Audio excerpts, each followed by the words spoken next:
The burglary itself seemed intentionally amateurish, even though it was carried out by absolute pros.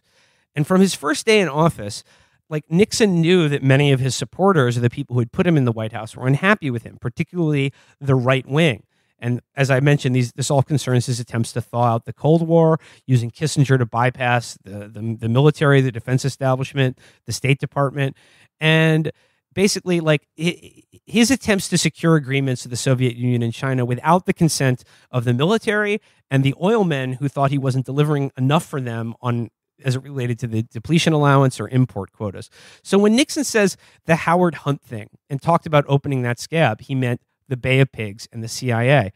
So one of the smoking guns that indicted Nixon in the public imagination and in Congress was like the smoking gun tape on June 23rd. And it was a conversation between Haldeman and Nixon, where Haldeman says, the way to handle this now is for us to have CIA Deputy Director Vernon Walters call the FBI Interim Director Pat Gray and just say, stay the hell out of this. This is a business here that we don't want you to go any further on it.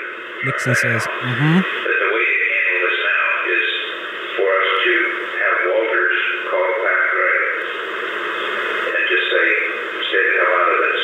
This is business here. We don't want you going any further. That's not an unusual development.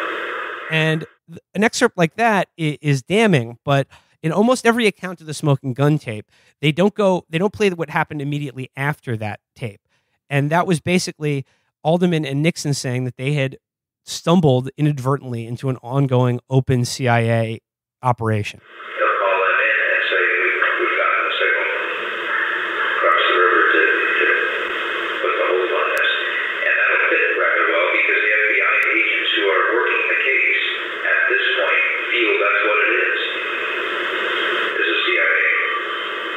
So like what seems like they're indicting themselves is actually they're flabbergasted that they are going to have to take the blame for something that is being done to them rather than on their orders by the CIA.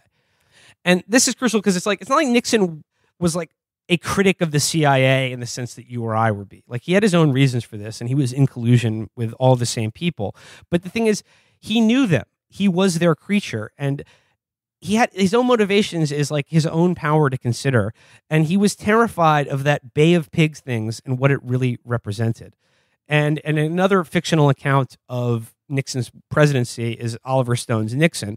And in Stone's portrayal of it, similar to like the Robert Altman Gang of 100 thing, Nixon talks again and again about the Bay of Pigs thing, and he refers to it as the beast.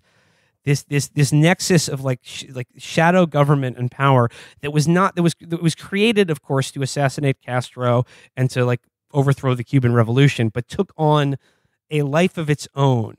That was something much, much darker than just a covert warfare against Cuba. It represented something much bigger in Nixon's mind than just a failed invasion of Cuba.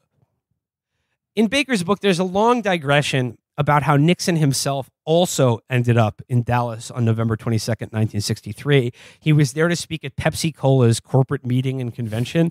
And there's a lot of like spook and agency connections as it relates to the cola industry and, of course, Cuban sugar. But I got to skip it all here. And I just need to note simply that LBJ, Nixon, and George H.W. Bush, three future presidents, were all in Dallas on that day. And then, of course, Gerald Ford was appointed to the Warren Commission 3 days later. So that's four future American presidents who all get a close-up look at one serving president getting his head blown off, all with varying degrees of incrimination in that murder and the people involved in it. So, like, just think about what that actually represents. That they, like, for some reason, they all those future American presidents were like had a front row seat to see Kennedy get his fucking head blown off in Dallas.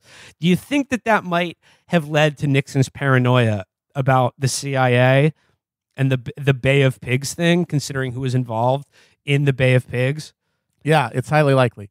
I mean, you don't even have to take his word for it about Watergate. The guys were fucking CIA operatives. They were Bay of Pigs veterans.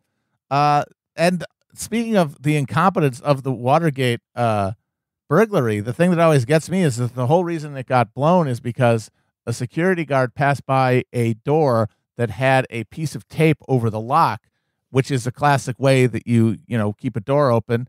But the way you do it, if you don't want to get caught, is you do it so that the tape lies along the angle of the door vertically, so you don't see it from the side. But it was taped horizontally, so you could see it poking out on either side of the door. And the first thing that the security guard did, because he was probably getting paid minimum wage, was just take it off and walk away. But then he came back, and someone had put it back exactly in the same spot, which I don't know how the hell you keep your job for 5 minutes if you keep doing that.